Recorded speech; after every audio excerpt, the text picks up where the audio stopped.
Your 20s, the time when you're meant to find your purpose, chase your dreams, and discover who you are. But for many, it's a time of silent battles. We grow up, we change on the outside, but inside, we're still holding on to things we don't know how to let go of. You see, in our 20s, the pain we carry doesn't always have a name. It's subtle, it hides in the cracks of our daily lives. The overthinking that steals our sleep, the fear of letting someone close, the drive to be perfect, but never feeling like we measure up. It's in the silence between our thoughts, the loneliness of being in a room full of people, and the deep exhaustion that settles in our bones, even when we've done everything right. This is trauma, but not the kind we usually talk about. This is the kind of trauma that quietly shapes how we move through the world, the kind we carry without realizing it. The first step toward healing is recognition, seeing the pain we carry for what it is. It's not always obvious. It's in the little things. The way you can't stop checking your phone, afraid you've said the wrong thing.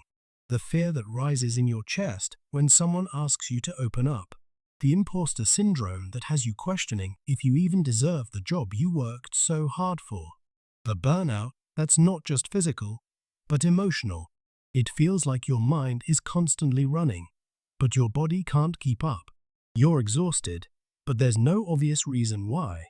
And yet, you feel it. Something inside you is out of sync. There's a deep inner void, a constant sense of unfinished business that never seems to go away.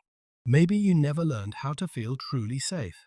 Maybe your childhood was filled with quiet abandonment, the empty space left by someone who was physically present but emotionally distant. Maybe it was the broken promises that stacked up over time.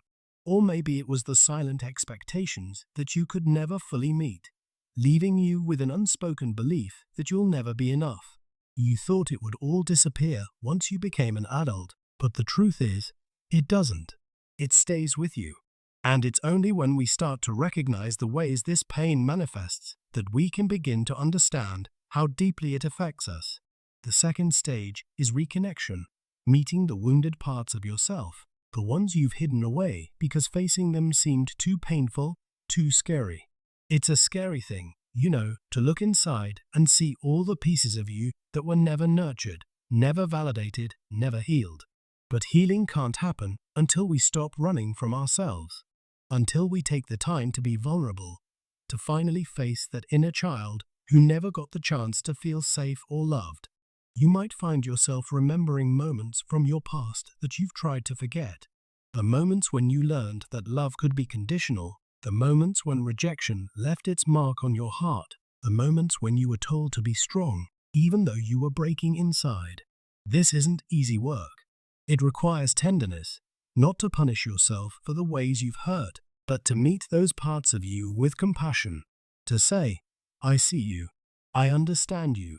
You are allowed to hurt. When you begin to reconnect with those parts, something shifts.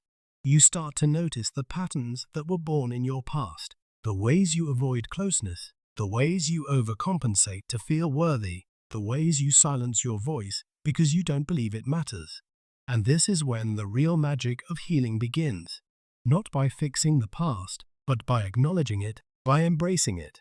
You start to make peace with the parts of yourself that you once rejected. You begin to heal by simply accepting that you've always been worthy of love, even when you didn't know how to give it to yourself. The final stage is repair, learning how to heal, not by going back to what broke you, but by going inward, by rediscovering your sense of wholeness and peace. It's not about fixing yourself, because you're not broken. You've just been living in survival mode, hiding your true self behind walls and masks. Repair is about boundaries, setting boundaries with people who don't honor your worth, learning to say no without guilt, choosing your peace over other people's expectations. And it's about forgiveness, forgiving yourself for the times you thought you weren't enough, and forgiving others for their inability to give you what you needed. Healing doesn't happen all at once. It's a slow unfolding, like the gentle opening of a flower. Some days will feel lighter, some days will feel harder, but each day is progress. Each day is a small victory. And through it all, remember, Healing doesn't look like triumph. It looks like tenderness. It's quiet, unglamorous work, but it's the most important work you'll ever do. Because when you heal inwardly, you become whole. And when you become whole, you realize that you were always enough, just as you are.